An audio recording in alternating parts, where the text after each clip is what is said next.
is the 22nd of May 2025, and I shall read to you from Corinthians letter chapter 7, 32 to 40. Paul is continuing his discussion about the marriage. I want you to be free from anxieties. The unmarried man is anxious about the affairs of the Lord, how to please the Lord. But the married man is anxious about the affairs of the world and how to please his wife. And his interests are divided. And the unmarried woman and the virgin are anxious about the affairs of the Lord, so that they may be holy in body and spirit. But the married woman is anxious about the affairs of the world, how to please her husband. I say this for your own benefit, not to put any strain upon you, but to promote good order and unhindered devotion to the Lord. If anyone thinks that he is not behaving properly towards his fiancée, if his passions are strong, and so it has to be, let him marry as he wishes. It is no sin, let them marry. But if someone stands firm in his resolve, being under no necessity but having his own desire under control, and as determined in his own mind to keep her as his fiancée, he will do well. So then he who marries his fiancée does well, and he who remains from marriage will do better. A wife is bound as long as her husband is living, but if the husband dies, she is free to marry anyone she wishes, only in the Lord. But in my judgment, she is more blessed if she remains as she is. And I think that I too have the Spirit of God. Paul continues to discuss about the issues related to marriage.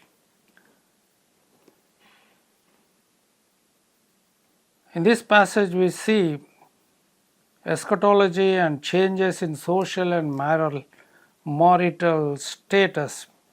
Paul and others believed because the end of the world is fast approaching. Verses 26 to 31. It is better everyone to remain as he is and not to try to change his or her outward situation. But believers are free from bondage to this world and its environment. Paul repeats his counsel about marriage, justifying his caution with a reference to the shortness of time and the desirability of not being involved in the distracting obligations of the family life. Perhaps this passage is the basis on which the Roman Catholic Church has introduced celibacy to its priests and nuns, because St. Paul says the unmarried person is anxious about the affairs of the Lord, whereas the married person is anxious about the affairs of the family. Their attention is divided, and therefore from the early church onwards, the Holy Roman Empire, the Holy Roman Catholic Church has adopted celibacy as a norm to its priests and nuns and sisters. It is very true that a married person is bound by the affairs of the family to take care of the family, the needs of the family, and to fulfill the demands of the family.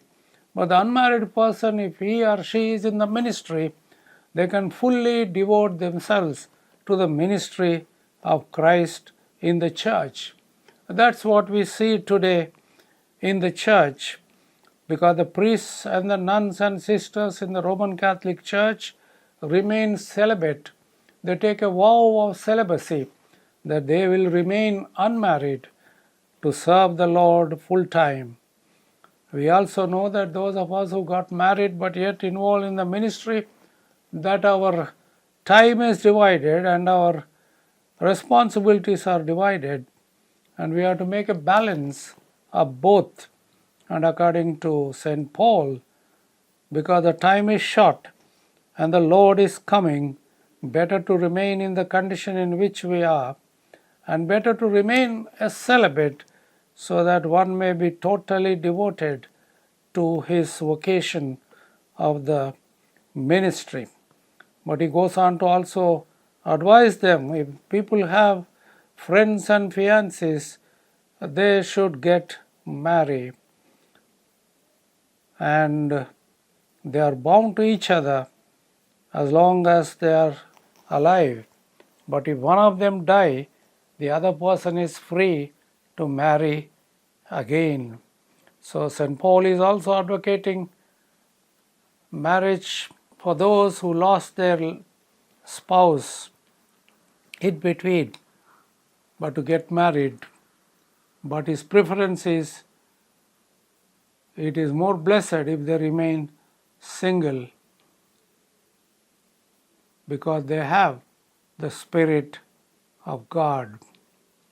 In many ways, a difficult passage to interpret, but at the same time simple and profound, the obligations of the family and the commitment and dedication of Christian ministry. So let us be, as far as Bible is concerned, biblical ethics are concerned, and Christian ethics are concerned, on one hand, maintain the solemnity and the sacredness of the family, and on the other hand, solemn commitment to the family and the family members, and also at the same time to the ministry of Christ. God be with you. Amen.